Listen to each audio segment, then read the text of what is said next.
University వచ్చి 5 ఏళ్ళు అయింది. ఒక యూనివర్సిటీ కాదు 3 యూనివర్సిటీలు. ఏంది లెక్క?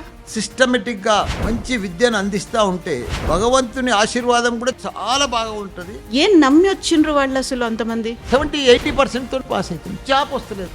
జాబ్ ఎందుకు వస్తలేదు? స్కిల్ లేదు, టెక్నాలజీ లేదు. మల్టీనేషనల్ కంపెనీలకు అంతా కూడా స్కిల్ ఉన్న టెక్నాలజీ ఉన్న స్టూడెంట్స్ కావాలి. ఆ రెండు మల్లారెడ్డి యూనివర్సిటీలలో మేము నేర్పిస్తున్నాము.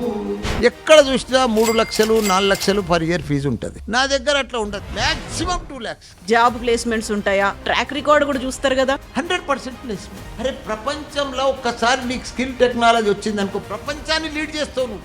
ఆ శక్తి ఉంది, ఆ పవర్ ఉంది. మల్లారెడ్డి యూనివర్సిటీలో ఆ అవకాశాలు ఉన్నాయి. మల్లారెడ్డి యూనివర్సిటీలో వాళ్ళకి నేర్పించే కోర్సులు ఎట్లున్నాయి? Artificial intelligence, computer science, data science, అన్ని టెక్నాలజీకి సంబంధించిన కోర్సులు. డే 1 నుంచి జావా నేర్పిస్తా, పైథాన్ నేర్పిస్తా, డేటా సైన్స్ నేర్పిస్తా. నా దగ్గర ప్రతి స్టూడెంట్ను ఒక ఏఐ మాదిరిగా తయారు చేయాలని చూస్తాను.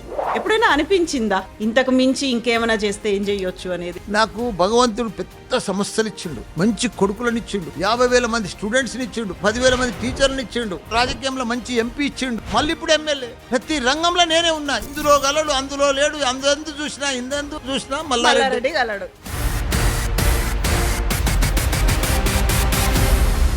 3 యూనివర్సిటీలు ఉన్న ఏకైక వ్యక్తి భారతదేశంలో మల్లారెడ్డి.